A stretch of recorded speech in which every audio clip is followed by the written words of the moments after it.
Para María, esta tierra sin valor era su única herencia. Su familia se rió, pero no conocían el secreto que su abuelo enterró hace décadas. Un secreto que la convertiría en la persona más poderosa del pueblo. Lo que encontró en esta caja lo cambiaría todo. Antes de continuar, por favor, pulsa el botón de suscripción para alegrarme el día y dime desde dónde estás viendo en los comentarios.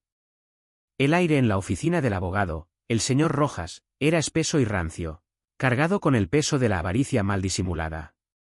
Paneles de caoba oscura cubrían las paredes, absorbiendo la luz y el sonido, creando una atmósfera sofocante que reflejaba la tensión entre los herederos de don Alejandro. María se sentía fuera de lugar, una simple gorrión en una jaula de pavos reales.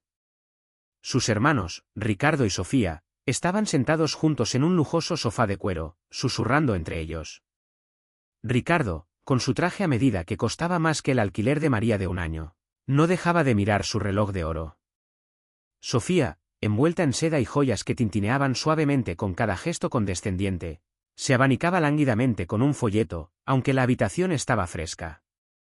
María se sentó en una silla de madera, apartada del resto, con la espalda recta. Su vestido era sencillo, de algodón, pero estaba impecablemente limpio. Era la única prenda de luto que tenía, y el marcado contraste con la opulencia de sus parientes la hacía sentir aún más invisible. Su dolor por la pérdida de su abuelo era una herida fresca y profunda, pero en esa habitación, se sentía profanado, eclipsado por la codicia palpable de su familia. Escuchaba fragmentos de las conversaciones de sus primos, que discutían sobre el valor de las pinturas y las antigüedades del abuelo, ya repartiéndose el botín antes de que se anunciara oficialmente. El señor Rojas, un hombre de hombros caídos y ojos cansados que había servido a la familia durante décadas, finalmente se aclaró la garganta. El leve sonido fue suficiente para silenciar los susurros. Desplegó el testamento de don Alejandro con un suspiro que delataba su agotamiento con la familia. Como albacea del testamento de don Alejandro Villarreal, comenzó con voz monótona: procederé a leer sus últimas voluntades. El reparto comenzó como todos esperaban. A Ricardo, el primogénito, se le legó la impresionante colección de coches de lujo del abuelo y un ático en la ciudad con vistas panorámicas. Una sonrisa de suficiencia se dibujó en el rostro de Ricardo, como si solo estuviera recibiendo lo que se le debía por derecho de nacimiento. Sofía, la segunda, heredó las cuentas bancarias, que contenían varios cientos de miles de dólares, y una cartera de acciones de considerable valor. Ella asintió con una elegancia estudiada, como si la noticia fuera una mera formalidad.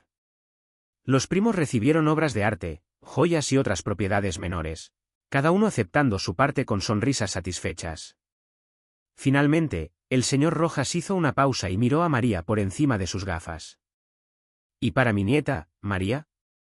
En ese momento, una sonrisa burlona se extendió por el rostro de Ricardo.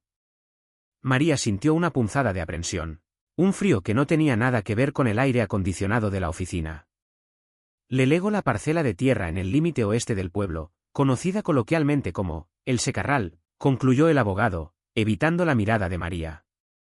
La habitación quedó en silencio por un instante, y luego Ricardo soltó una carcajada, un sonido áspero y cruel que rompió la solemnidad del momento. El oscuro sentido del humor del abuelo sigue vivo, se burló, mirando directamente a María. ¿Qué vas a hacer con un montón de piedras, hermanita? ¿Empezar una colección de rocas como mascotas? Sofía, siempre más sutil en su crueldad, le dio un golpecito en el brazo a Ricardo, aunque sus ojos brillaban con malicia.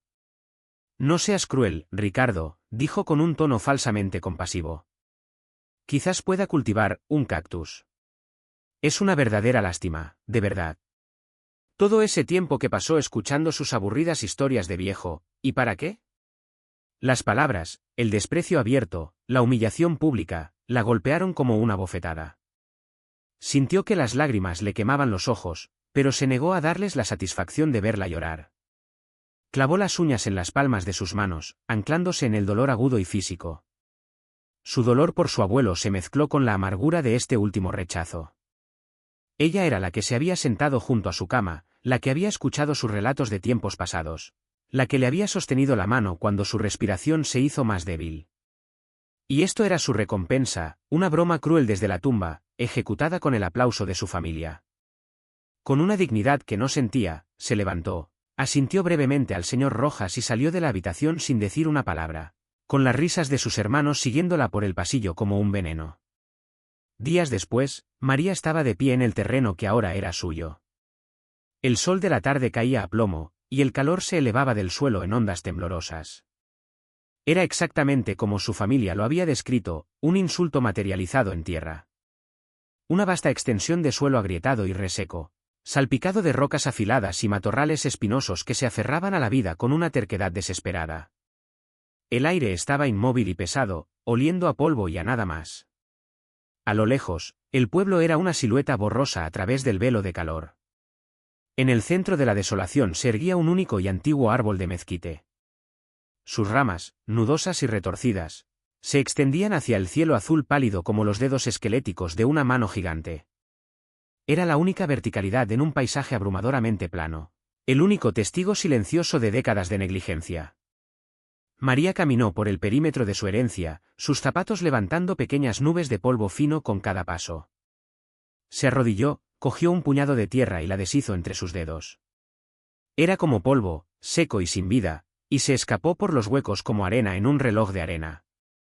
La desesperación, que había mantenido a raya con pura fuerza de voluntad, amenazó con abrumarla. ¿Qué podía hacer aquí? Sus hermanos tenían razón. Era un montón de rocas inútiles. Su mente derivó hacia su abuelo. Don Alejandro había sido un hombre complicado, a menudo distante, pero con ella siempre había sido diferente.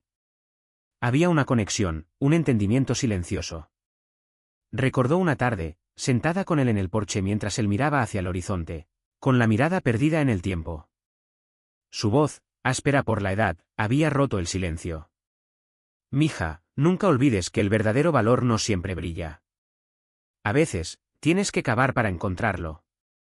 ¿Habían sido esas palabras una pista, o simplemente las divagaciones de un anciano? ¿Era esta tierra un chiste final y cruel, o era una última lección, un desafío? Miró la extensión vacía, y la humillación en la oficina del abogado volvió a ella, fresca y punzante.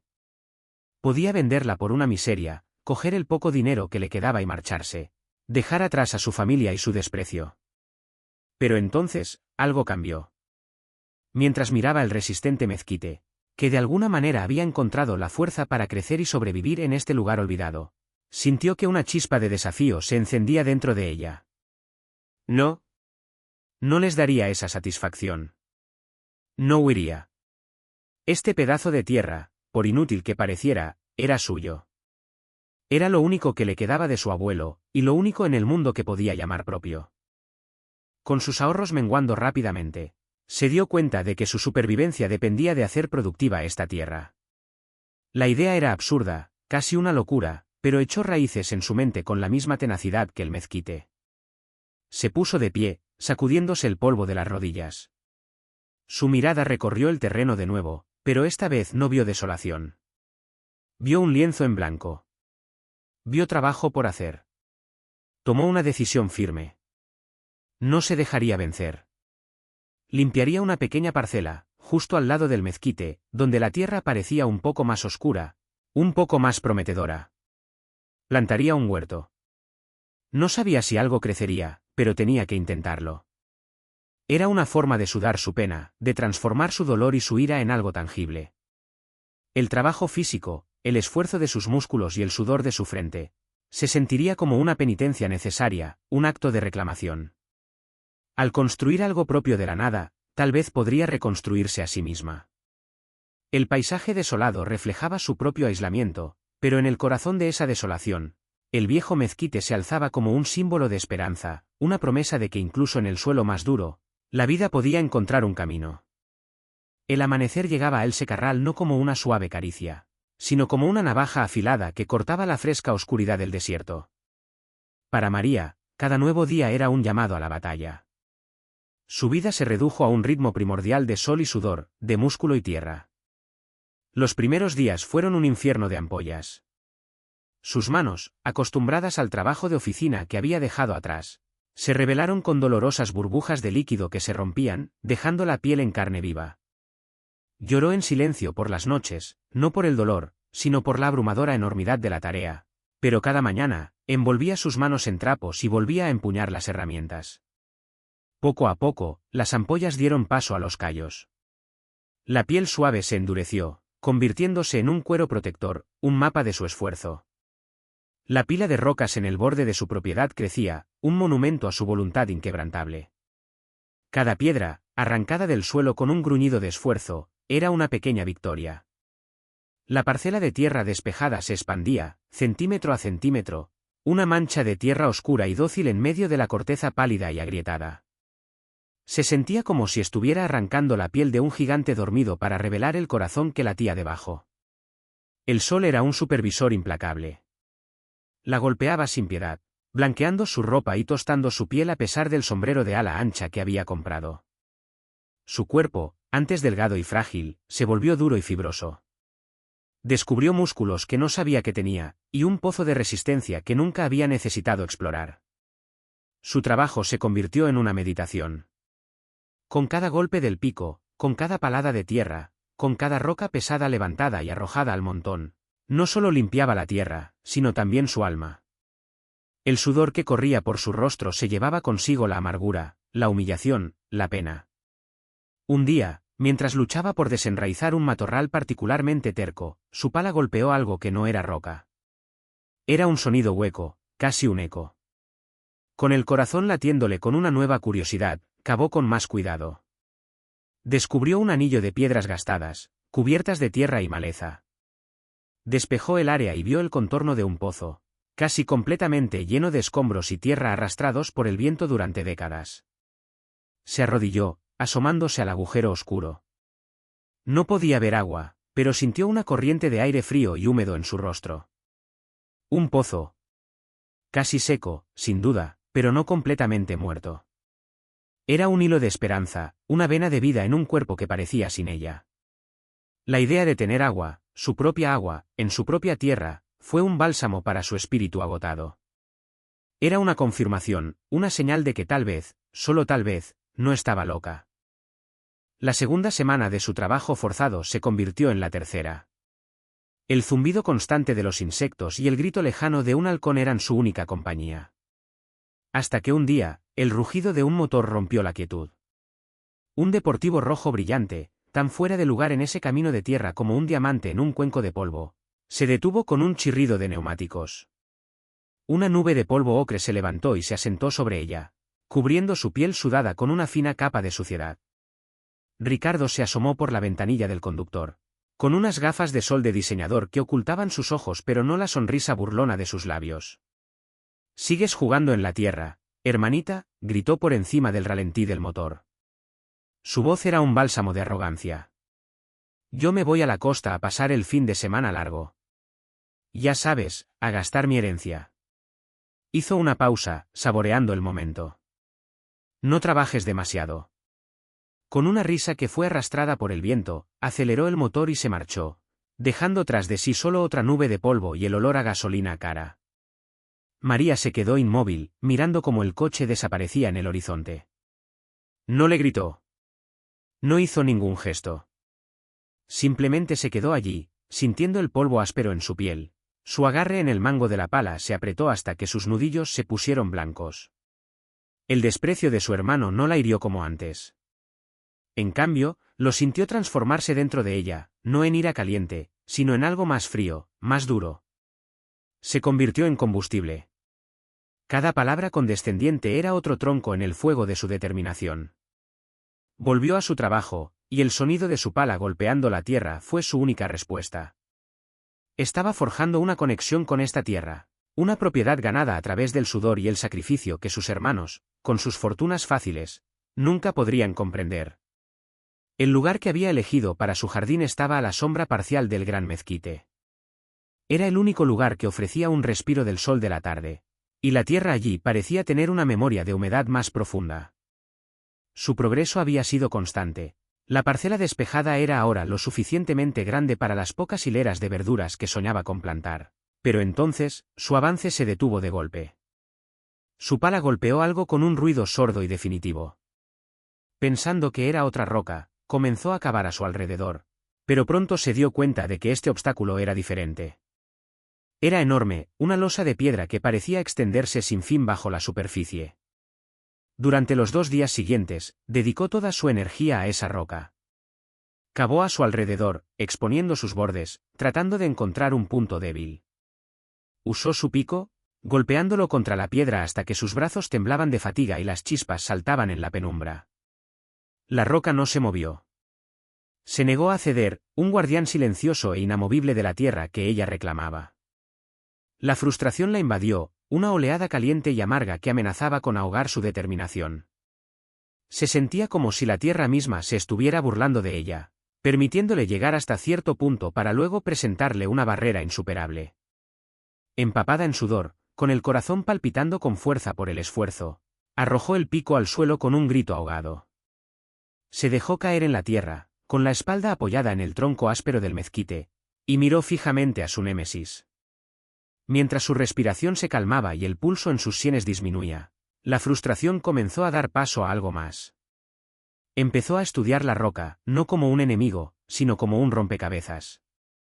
Su superficie superior era notablemente plana, casi lisa en algunos puntos, a diferencia de las otras piedras irregulares y dentadas que había extraído. Sus bordes, donde los había expuesto, no eran irregulares y fracturados, sino que parecían tener ángulos casi rectos. Líneas rectas que parecían antinaturales en medio del caos orgánico del terreno. Parecía menos una roca y más una lápida, o una tapa. Un sillar. Un escalofrío recorrió su espalda, a pesar del calor abrasador. La roca se sentía, deliberada. Significativa. La curiosidad, intensa y punzante, reemplazó a su agotamiento. Se puso de pie y la rodeó lentamente. El recuerdo de las palabras de su abuelo volvió a ella con una claridad repentina. A veces, tienes que cavar para encontrarlo. ¿Y si no se refería a cavar en sentido figurado? ¿Y si no se trataba solo de encontrar valor en la tierra, sino algo en la tierra? Un sentimiento de premonición se apoderó de ella, una certeza creciente de que estaba al borde de algo importante. Su corazón comenzó a latir más rápido de nuevo, pero esta vez no era por el esfuerzo físico. Era por el miedo y la anticipación, una sensación eléctrica que le erizó la piel. Esta roca no era el final de su trabajo, se dio cuenta. Era el comienzo de algo completamente diferente. El sol de la tarde comenzaba a descender, proyectando largas y dramáticas sombras a través del terreno. La luz dorada hacía que el polvo suspendido en el aire brillara como oro. María sabía que debería detenerse por el día, pero una energía febril la impulsaba. No podía irse. No ahora. Tenía que saber qué había debajo de esa piedra. Recordó haber visto un trozo de metal largo y oxidado cerca de los restos de una vieja valla en el límite de la propiedad. Corrió hacia allí y lo encontró, una barra de hierro sólida y pesada, probablemente un antiguo poste de la valla. Era pesado, pero lo arrastró de vuelta al mezquite. Usando una piedra más pequeña y resistente como punto de apoyo, encajó un extremo de la barra de metal bajo el borde de la gran losa. Se posicionó, con los pies firmemente plantados, y se apoyó en el extremo de la palanca con todo el peso de su cuerpo. Al principio, no pasó nada. La barra se dobló ligeramente bajo la tensión, pero la roca permaneció inmóvil, desafiante. María respiró hondo, reunió todas sus fuerzas y se impulsó hacia abajo de nuevo, esta vez con un gruñido que salió de lo más profundo de su ser. Hubo un gran gemido de protesta de la tierra, un sonido bajo y profundo, seguido de un agudo crujido, como si un hueso viejo se rompiera. La roca se movió. Solo 1 centímetro, pero se movió. El corazón de María dio un vuelco. Volvió a ajustar la palanca y empujó de nuevo, usando el impulso, meciéndose hacia adelante y hacia atrás. Con cada movimiento, la roca se desplazaba un poco más, raspando contra la tierra que la había aprisionado durante tanto tiempo. Finalmente, con un último y poderoso empujón, la losa se deslizó hacia un lado, su borde inferior raspando el suelo antes de detenerse, revelando una cavidad oscura y rectangular debajo de ella. María dejó caer la barra de metal con un estrépito. Cayó de rodillas, con la respiración entrecortada, mirando el agujero negro en la tierra. Y allí, en el fondo del hueco, cubierta por una fina capa de tierra suelta, estaba la parte superior de una caja. Una caja de metal, oxidada y abollada por el tiempo. El aire pareció salir de sus pulmones. El mundo se redujo a ese rectángulo oscuro y la promesa que contenía. El sol, los matorrales, el lejano pueblo, todo se desvaneció. Solo estaba ella y el secreto de su abuelo. Susurró las palabras al aire silencioso, una pregunta llena de asombro y temor. «Abuelo, ¿qué hiciste?» Un torbellino de emociones la atravesó, miedo, asombro y una anticipación tan intensa que era casi dolorosa. Por un momento, se quedó paralizada. Luego, el instinto se apoderó de ella. Agarró su pala y comenzó a cavar frenéticamente la tierra alrededor de la caja, el metal de la herramienta resonando contra el metal enterrado. Pronto, la pala le pareció demasiado lenta, demasiado torpe. La arrojó a un lado y usó sus propias manos, arañando la tierra seca y compacta, sin importarle la suciedad que se metía bajo sus uñas o los rasguños en sus nudillos callosos. La desenterró por completo. Era más grande de lo que pensaba, pesada y sólida. Un candado oxidado, casi desintegrado, mantenía la tapa cerrada. Sin dudarlo, cogió su pico, la herramienta que había sido tan inútil contra la roca, y la levantó por encima de su cabeza. El primer golpe resonó en el aire silencioso, un sonido metálico y hueco. El segundo golpe abolló el mecanismo. Con el tercero, el candado se rompió con un fuerte crujido que pareció sellar su destino. Se arrodilló de nuevo, con el pecho agitado. El momento había llegado. Con las manos temblando, no por el cansancio sino por la enormidad de lo que estaba a punto de hacer, agarró los bordes de la pesada tapa. El metal estaba frío bajo sus dedos calientes. Respiró hondo, llenando sus pulmones con el aire polvoriento del secarral, el aire de su herencia. Y luego, levantó la tapa. Su vida estaba a punto de cambiar para siempre. Con la tapa abierta, los últimos rayos del sol poniente se derramaron en la caja, iluminando su contenido con un resplandor casi celestial. Una capa de monedas de oro llenaba la parte superior. Estaban deslustradas por el paso de las décadas, manchadas por la tierra y la humedad, pero su inconfundible brillo hablaba de una fortuna que superaba sus sueños más descabellados. Un grito ahogado se escapó de los labios de María. Se quedó paralizada, sus ojos abiertos de par en par, incapaz de procesar la escena. Luego, tentativamente, como si temiera que fuera una ilusión que pudiera desvanecerse, extendió una mano temblorosa. Sus dedos se hundieron en las monedas. Estaban frías y pesadas, innegablemente reales. Las levantó, dejándolas caer en cascada a través de sus dedos. El sonido de metal contra metal era una música extraña y embriagadora en el silencio del desierto. Era más dinero del que jamás había imaginado, más de lo que su familia entera, con toda su jactancia, poseía. Asterisco esto debe ser, pensó, con la mente aturdida. Asterisco un tesoro de piratas. Esto es lo que me dejó asterisco. Por un momento, se sintió abrumada, mareada por la repentina inversión de su suerte. Una sonrisa, la primera sonrisa genuina y triunfante que había sentido en semanas, se extendió por su rostro al imaginar las caras de Ricardo y Sofía. El desprecio en sus ojos se convertiría en conmoción, luego en envidia, y finalmente en la más pura y desesperada codicia. La justicia poética era tan dulce que casi podía saborearla. Se rió, un sonido que comenzó como un sollozo y se convirtió en una risa plena y liberadora que resonó en el aire tranquilo. Se recostó en la tierra, mirando al cielo que se oscurecía, salpicado de las primeras estrellas, y dejó que la magnitud de su descubrimiento la inundara. Ya no era pobre. Ya no estaba indefensa. Era rica. Pero a medida que el primer torrente de euforia comenzó a desvanecerse, una curiosidad más profunda comenzó a agitarse. Después de todo, el oro era solo dinero. Su abuelo había sido un hombre de secretos y lecciones, no de soluciones simples. Se sentó de nuevo y miró dentro de la caja. Parecía demasiado simple, demasiado directo para él. Con una nueva sensación de propósito, comenzó a sacar puñados de monedas, colocándolas cuidadosamente en el suelo a su lado. A medida que vaciaba la capa superior, algo más apareció debajo. No era más metal, sino un bulto envuelto en una tela encerada oscura y gruesa, atado firmemente con una cuerda de cáñamo deshilachada. Lo levantó con cuidado. Era pesado, denso, y se sentía mucho más significativo que el oro.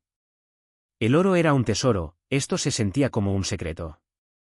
El triunfo inicial que había sentido por la riqueza dio paso a una sensación de misterio más profunda y profunda. El oro era un medio para un fin, se dio cuenta. Pero este paquete, este era el verdadero legado. El oro era una distracción, o tal vez una prueba. El verdadero tesoro, el verdadero poder, estaba aquí, en sus manos. Con el corazón latiéndole con una nueva clase de anticipación, metió el paquete en su bolso. Volvió a poner las monedas en la caja, luchó por cerrar la tapa rota, y usando todas sus fuerzas, la arrastró hasta su pequeño y destartalado coche, ocultándola bajo una manta en el asiento trasero. Esa noche, el mundo exterior dejó de existir para María. Se encerró en su pequeña y escasamente amueblada habitación de alquiler, echó el cerrojo y corrió las delgadas cortinas. La caja de metal estaba en el suelo, su contenido dorado ahora apilado en una toalla. Un montículo brillante que parecía casi un pensamiento secundario. Sobre su pequeña mesa de madera, bajo el resplandor amarillento de una única lámpara, estaban los antiguos documentos, cuidadosamente desenrollados de su envoltura de tela encerada. La habitación olía a papel viejo, a polvo y a historia. Con manos delicadas, desenrolló el primer documento. El papel era quebradizo, las esquinas se desmoronaban al tacto, y la tinta se había desvanecido a un marrón fantasmal. Pero el lenguaje era inconfundiblemente legal, preciso y oficial. Era una escritura de propiedad. Reconoció el nombre de la familia, una de las más antiguas de la ciudad. Reconoció la dirección, una gran casa cerca de la plaza principal. Su frente se arrugó en confusión. ¿Por qué su abuelo tendría esto? Desenrolló otro, y luego otro. Los nombres de las calles, los límites de las propiedades, los puntos de referencia familiares. Todo desfilaba ante sus ojos. El taller del herrero. La panadería. La casa del antiguo alcalde. Una a una, las piezas del rompecabezas comenzaron a encajar, formando una imagen tan vasta, tan increíble, que le hizo sentir vértigo. Un patrón aterrador y electrizante estaba emergiendo. Estos no eran copias. Eran originales, sellados con la cera y la firma de funcionarios de una época pasada. En el fondo del fajo, encontró una carta. A diferencia de los documentos oficiales, esta estaba escrita con la caligrafía fuerte y familiar de su abuelo. Su corazón dio un vuelco. Era como si él estuviera allí, en la habitación con ella. Mi queridísima María, comenzaba la carta. Si estás leyendo esto, es porque has demostrado la fuerza y la paciencia que siempre supe que poseías. Has mirado más allá del brillo superficial y has cavado hasta el verdadero corazón del asunto. Estoy orgulloso de ti. María sintió que se le formaba un nudo en la garganta. Continuó leyendo. Lo que tienes ante ti, explicaba la carta, es la verdadera historia de este pueblo. Durante el caos de la Revolución, a principios del siglo XX, el orden se desmoronó. Los registros de tierras se perdieron, se quemaron, se destruyeron. En la confusión que siguió, la gente reclamó lo que pudo, y con el tiempo, esas reclamaciones se convirtieron en hechos aceptados. Pero eran hechos construidos sobre cimientos de arena. Su abuelo, un joven abogado en ese entonces, había visto el peligro. Especuladores de fuera, buitres con dinero, estaban llegando, comprando tierras por centavos, aprovechándose del desorden. Para proteger al pueblo, a las familias que lo habían construido, usó su propia riqueza y sus conocimientos legales para embarcarse en una misión secreta. Localizó los registros provinciales originales, viajó a la capital, sobornó a funcionarios, investigó archivos olvidados y, en silencio y legalmente, adquirió las escrituras primarias, las escrituras raíz, de casi todas las propiedades del pueblo. Nunca actué sobre esta propiedad, continuaba la carta. Permití que la gente viviera como siempre lo había hecho. Construí mi propia fortuna por otros medios. Entendí que revelar esto habría causado pánico y dolor. Pero siempre supe que este poder, oculto, era la única protección real contra la codicia externa que podría, un día, intentar devorar nuestro hogar. El poder es una carga, María, y la riqueza puede ser un veneno. Les di a tus hermanos lo que creen que quieren, dinero y lujos. Es un veneno que, me temo, ya ha infectado sus almas. Pero a ti, te dejo esta carga, porque tienes un buen corazón. Tienes la sabiduría de tu madre y la fuerza que yo vi en ti desde que eras una niña. Usa este conocimiento con una sabiduría que ellos nunca te han mostrado. María dejó caer la carta. Se recostó en su silla, mirando fijamente la pila de escrituras. Un sudor frío le recorrió la espalda. No era rica. Era algo mucho más grande, mucho más aterrador. Era la dueña. La dueña legal de todo. El edificio de apartamentos de Ricardo. La casa de Sofía. La casa solariega de la familia donde habían crecido, de la que Ricardo se jactaba tanto. La oficina del abogado. El ayuntamiento. La iglesia. La base de su mundo, la estructura social de todo el pueblo, se había disuelto ante sus ojos, revelándose como una farsa. Y ella, María, la nieta olvidada, estaba en el centro de todo, sosteniendo los hilos. El peso de esa revelación era aplastante, una carga física que la dejó sin aliento. La mañana siguiente, la luz del sol que se filtraba por su ventana parecía diferente. El mundo no había cambiado, pero ella sí.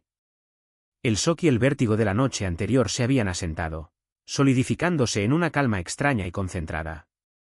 La incertidumbre se había ido, reemplazada por una resolución fría y clara. Ya no era la víctima del testamento de su abuelo, era su ejecutora. Se vistió con cuidado, no con su ropa de trabajo manchada de tierra, sino con el mismo vestido sencillo que había usado en la lectura del testamento. Pero hoy, no se sentía como un gorrión. Se sentía como un halcón. Caminó por el pueblo, sus pasos firmes sobre las aceras polvorientas.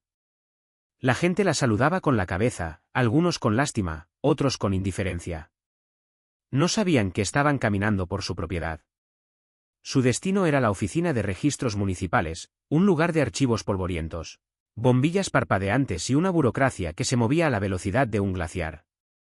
El empleado principal, un hombre llamado Horacio con un bigote caído y una perpetua expresión de aburrimiento, la había tratado con desdén en el pasado, como a una molestia más. Cuando María se acercó a su mostrador, él levantó la vista, listo para despacharla con un gesto de la mano. Pero se detuvo. Algo en sus ojos lo hizo dudar. La joven que estaba frente a él no era la misma chica tímida y afligida que recordaba. Había una nueva firmeza en su postura, una intensidad tranquila en su mirada que exigía respeto. «Buenos días, Horacio», dijo María. Su voz era tranquila, pero resonó en el silencio polvoriento de la oficina. «Señorita Villarreal», respondió él, sorprendido por su propio tono respetuoso. «¿En qué puedo ayudarla?» «Me gustaría ver los registros de propiedad públicos para la dirección del nuevo complejo de apartamentos. Vistas del Valle», dijo ella, refiriéndose al edificio donde Ricardo tenía su ático. Horacio frunció el ceño. ¿Hay algún problema? Tengo motivos para creer que los registros públicos de esta propiedad están incompletos, respondió María, sus palabras cuidadosamente elegidas. Me gustaría presentar una reclamación preliminar de propiedad primaria. El bigote de Horacio tembló. ¿Propiedad primaria? Señorita, los registros son los registros. El promotor posee el edificio. Entiendo lo que muestran los registros, dijo María, manteniendo su calma. Sin embargo, estoy afirmando un derecho anterior. Por favor, procese la reclamación. No mostró las escrituras. No levantó la voz. No había arrogancia en su tono, solo una certeza inquebrantable que desconcertó al burócrata. Era un movimiento calculado, estratégico. La primera onda en el estanque. Sabía que la noticia de su loca reclamación se extendería como la pólvora a través de la pequeña burocracia del pueblo, y de ahí, a los oídos de su familia.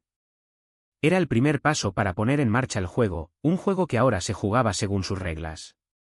Horacio, confundido pero extrañamente intimidado, sacó lentamente un formulario. Mientras María lo llenaba con una mano firme, sintió el peso de su nueva responsabilidad. No era la alegría vengativa que había imaginado. Era algo más pesado, más serio. Estaba comenzando a internalizar el consejo de su abuelo, a proceder con cautela y sabiduría. Por primera vez en su vida, no estaba reaccionando a las circunstancias que se le imponían. Estaba creándolas. Y en ese acto, en esa primera y deliberada jugada de ajedrez, sintió el verdadero comienzo de su control, no solo sobre el pueblo, sino sobre su propio destino. La noticia, como un reguero de pólvora seca. Tardó menos de una hora en serpentear desde la polvorienta oficina de registros hasta los oídos de Ricardo y Sofía. La idea de que su insignificante hermana pequeña presentara una reclamación sobre una propiedad multimillonaria era tan absurda, tan demencial, que al principio la descartaron como un chisme malintencionado. Pero cuando una segunda llamada confirmó la historia, su incredulidad se agrió en una furia indignada. ¿Cómo se atrevía? ¿Qué clase de juego retorcido estaba jugando para avergonzar el nombre de la familia? Juntos, en el flamante coche de Ricardo, corrieron hacia la parte más pobre del pueblo, un área que normalmente evitaban como si fuera una plaga. Se detuvieron frente al modesto edificio de apartamentos donde María alquilaba una habitación, y la vista de la pintura descascarada y las ventanas sucias solo avivó su desprecio. Ricardo ni siquiera se molestó en aparcar correctamente, dejando el coche en medio de la estrecha calle. Salió de un salto y aporreó la puerta de María con el puño. «¡Abre, María!», gritó, su voz resonando en el tranquilo pasillo. «Se acabó la hora de los juegos». «¿Qué clase de locura es esta? Estás humillando a toda la familia con tus delirios». La puerta se abrió. María estaba allí, tranquila y serena. No parecía ni loca ni avergonzada. Simplemente los miró, con sus ojos claros conteniendo una profundidad que nunca antes habían visto, y se hizo a un lado para dejarlos entrar. La habitación era pequeña y austera, con apenas una cama, una mesa y una silla. Pero sus ojos no se posaron en la pobreza del lugar. Se sintieron inmediatamente atraídos, como polillas a una llama, por un destello en el suelo. Sobre una toalla raída, había una pila de monedas de oro, un montículo resplandeciente que absorbía la escasa luz de la habitación y la devolvía multiplicada. La furia de Ricardo se evaporó instantáneamente, reemplazada por una codicia muda y boquiabierta. Sofía ahogó un grito, llevándose una mano a la boca. Sus propias joyas de repente parecían baratijas sin brillo. Ricardo dio un paso adelante, hipnotizado. «Encontraste un tesoro», susurró, las palabras apenas audibles. «El tesoro del abuelo». Su mirada se desvió de las monedas a María, y la vieja arrogancia fue reemplazada por una nueva e insidiosa avaricia. Eso pertenece a la familia, María. Tenemos que dividirlo. Es nuestro derecho». María observó cómo la codicia se apoderaba de ellos, una transformación fea y reveladora. Una pequeña y triste sonrisa se dibujó en sus labios. «El oro», dijo con calma, su voz clara y firme en la habitación cargada, «es lo menos importante que hay en esta habitación». Se dio la vuelta hacia la mesa de madera, donde yacía la pila de documentos antiguos. Con un movimiento deliberado, seleccionó uno específico que había apartado. Se acercó a Ricardo y se lo tendió. Él se lo arrebató de la mano, con los ojos todavía fijos en el oro, esperando que fuera algún tipo de mapa o inventario. Empezó a leer. Su rostro pasó de la confusión a la incredulidad. Sus cejas se juntaron, sus labios se movieron mientras releía las palabras, tratando de darles sentido. Luego, el color comenzó a drenar de su rostro. La arrogancia, la confianza que era tan intrínseca a él como la sangre en sus venas, se desvaneció, dejándolo con una palidez pastosa, enfermiza. Parecía como si hubiera visto un fantasma. «¿Qué es?», exigió Sofía, impaciente, arrancándole el papel de las manos. Sus ojos recorrieron el documento, y su propia compostura se hizo añicos. Esto no puede ser real». Su voz era un susurro agudo y estridente. Miró a María, con los ojos desorbitados por el pánico. «Es una falsificación. Una falsificación elaborada». María simplemente negó con la cabeza, su calma era un baluarte contra la creciente histeria de ellos. «No lo es», dijo suavemente. «Es la escritura original, la escritura raíz, de la casa familiar. La casa en la que crecimos, Ricardo. La casa que crees que es tuya». Cogió otra escritura de la pila. «Y esta es la del edificio de tu ático. Y esta», añadió, mirando a Sofía, «es la de tu casa junto al río». El poder en la pequeña habitación se había desplazado por completo, de forma irrevocable. Ya no eran los hermanos ricos y poderosos que se compadecían de su pobre hermana. Eran inquilinos. Intrusos en la propiedad de otra persona. La arrogancia y la superioridad que habían definido sus vidas se evaporaron, reemplazadas por un miedo puro, crudo y desesperado. Ya no la miraban con desprecio.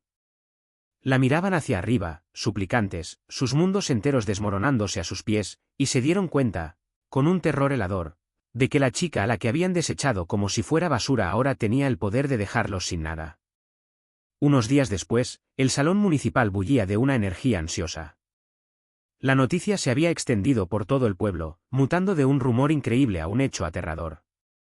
María Villarreal, la nieta olvidada, había presentado reclamaciones de propiedad en todo el pueblo, y esas reclamaciones estaban siendo validadas. La reunión, convocada por la propia María, llenó el salón hasta el último rincón. Los granjeros con las manos curtidas se sentaban junto a los comerciantes con los cuellos apretados, todos unidos por el mismo miedo primordial. En las primeras filas, el alcalde, los miembros del consejo municipal y las familias más prominentes del pueblo, incluidos Ricardo y Sofía, se sentaban con rostros tensos y pálidos, su ansiedad como un sudario. María había contratado al señor Rojas, quien, tras una noche de estudio de las escrituras con las manos temblorosas, se había convertido en su leal y asombrado consejero legal. Estaba sentado a un lado del escenario, con una pila de documentos verificados ante él. Cuando María subió al escenario, un silencio tenso cayó sobre la multitud. Iba vestida con la misma sencillez de siempre, pero se movía con una autoridad tranquila que dominaba la sala. Se paró en el centro del escenario, no detrás del podio, sino frente a él, vulnerable y poderosa a la vez. Gracias a todos por venir, comenzó, su voz, sin ayuda de un micrófono, llegando a todos los rincones del salón. Sé que hay mucho miedo y confusión, así que seré directa. Contó la historia de su abuelo, del caos de la revolución, y de su misión secreta para proteger al pueblo anclando su propiedad a un único y sólido fundamento legal. Confirmó sus peores temeres, que las escrituras originales, verificadas y legalmente irrefutables, la convertían en la dueña legal de la mayoría de sus hogares, sus granjas, sus negocios. Una ola de pánico audible recorrió la sala. La gente se movía en sus asientos, susurrando con miedo. El alcalde parecía a punto de desmayarse. Pero antes de que el pánico pudiera convertirse en caos, María levantó una mano. Por favor, dijo, su voz se elevó con una nueva fuerza. Por favor, escúchenme. La multitud se calmó, expectante. Soy la dueña legal de este pueblo, continuó, dejando que el peso de esas palabras se asentara. Pero no me lo gané. Lo heredé. Al igual que muchos de ustedes no se ganaron el derecho a vivir aquí, simplemente nacieron en sus hogares, vivieron en ellos, los cuidaron. La propiedad se convirtió en suya a través de la vida, no de la ley. Mi abuelo entendió eso, y yo también. Respiró hondo. Por lo tanto, mi intención no es despojarlos. Mi intención es cumplir el verdadero propósito de mi abuelo. Por la tarifa simbólica de $1, firmaré la escritura de cada hogar, cada granja y cada pequeña empresa a la familia que actualmente vive y trabaja en ella, dándoles a ustedes la propiedad verdadera, final e indiscutible. Un silencio atónito se apoderó de la sala. Nadie parecía capaz de respirar. ¿Habían oído bien? Luego, un sollozo ahogado se escuchó desde el fondo, el sonido de una tensión insoportable que finalmente se rompía. Fue seguido por otro, y luego, como una presa que se rompe, la habitación se inundó con el sonido de un alivio abrumador.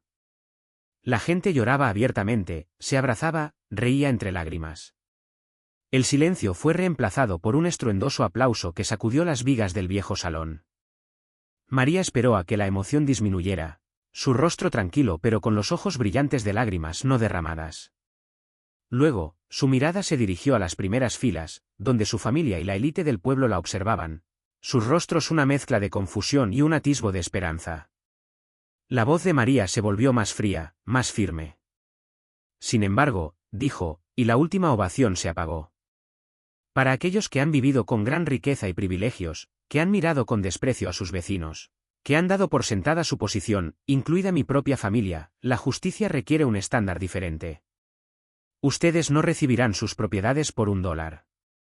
Se les exigirá que compren sus propiedades de lujo, sus segundas residencias y sus lucrativas empresas comerciales a su valor justo de mercado actual. Un grito ahogado vino de Sofía. El rostro de Ricardo se contrajo de rabia e incredulidad. Todos los ingresos de estas ventas, concluyó María, su voz resonando con una autoridad final, se depositarán en una nueva fundación del pueblo. Una fundación dedicada a construir la nueva escuela que tanto necesitamos, a establecer una clínica pública para que nadie tenga que enfermar por falta de dinero, y a restaurar nuestra comunidad, para que la prosperidad sea algo que todos compartamos, no algo que unos pocos acaparen. No fue un acto de venganza. Fue un acto de justicia restauradora, tan afilado y preciso como el bisturí de un cirujano. En un solo movimiento, había empoderado a la gente común y había humillado públicamente a la élite arrogante. Había convertido su herencia secreta no en una fortuna personal, sino en una nueva base para toda la comunidad. El miedo en la sala se había transformado en una gratitud y una alegría abrumadoras. María no era una tirana. Era una fundadora. Y para su familia, que ahora la miraba con una mezcla de odio y desesperada realización, la lección era brutalmente clara: habían despreciado a la única persona que tenía el poder de salvarlos, y ahora se enfrentarían a las consecuencias de su propia arrogancia. Pasaron varios meses. El otoño dio paso a un invierno suave y luego a la promesa de la primavera. El pueblo del Secarral, que ya no merecía su nombre, estaba experimentando un renacimiento. Una toma de seguimiento mostraría la evidencia de la nueva prosperidad. Los sonidos de los martillos y las sierras llenaban el aire donde antes solo había silencio, mientras se levantaba una nueva ala en la vieja clínica. La plaza del pueblo, antes un mosaico de adoquines rotos y maleza, estaba siendo bellamente repavimentada por equipos de trabajadores locales, todos ellos recibiendo un salario justo de la nueva fundación del pueblo. Había una sensación de propósito, de orgullo comunitario que no había existido en generaciones. La cámara finalmente se dirige hacia el oeste, hacia la parcela de tierra que una vez fue el hazmerreír de la familia Villarreal. Ya no era una extensión árida de rocas y polvo. En su lugar, se extendía un jardín exuberante y próspero, un oasis de verde vibrante. Hileras de maíz se alzaban altas, las vides de calabaza se extendían por el suelo fértil y los pimientos de colores brillantes colgaban pesadamente de sus tallos.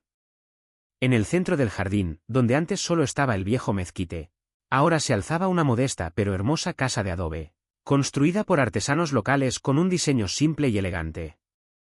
El pozo, que había sido la primera señal de esperanza de María, se había restaurado y ahora era una burbujeante fuente de piedra, su suave murmullo una banda sonora constante de vida y abundancia. María estaba en su jardín, con las manos hundidas en la tierra rica y oscura. Inspeccionaba una hilera de tomates, sus frutos rojos y brillantes bajo el sol de la mañana. Llevaba ropa de trabajo sencilla, y su rostro, bronceado por el sol, estaba sereno y contento. El señor Rojas estaba con ella, no como un abogado, sino como un amigo. Desenrollaron un conjunto de planos sobre una mesa de madera exterior. Eran los diseños para la nueva escuela. Su interacción era fácil y llena de un cálido respeto mutuo. A lo lejos, en la plaza del pueblo recién pavimentada, se podía ver a Ricardo y Sofía. No eran el centro de atención. Nadie se volvía para mirarlos. Eran simplemente ciudadanos comunes. Habían pagado el valor de mercado de sus casas, sus fortunas considerablemente disminuidas, y estaban aprendiendo a vivir con su nuevo y reducido estatus. No eran pobres, pero ya no eran la realeza del pueblo. Eran solo personas, despojadas de su arrogancia, obligadas a confrontar un mundo que ya no se inclinaba ante ellos. María encontró la verdadera paz, no en la riqueza que podría haber acaparado, sino en la prosperidad que había creado. Miró su tierra próspera, un testimonio de su propio trabajo duro y su fe. Luego miró hacia el pueblo que mejoraba, un testimonio de su sabiduría y su gracia. Su herencia no había sido una carga, sino un regalo que le permitió dar a otros. Arrancó un tomate maduro de la vid, el fruto pesado y cálido en su mano. Lo limpió en su camisa y le dio un mordisco. El sabor era dulce, ácido y perfecto, un simple y poderoso símbolo de su éxito, nacido de la tierra que nadie quería. Al final, no fue el oro ni las escrituras lo que enriqueció a María. Fue la fuerza que encontró dentro de sí misma, enterrada más profundamente que cualquier tesoro, en el único pedazo de tierra que nadie más deseaba.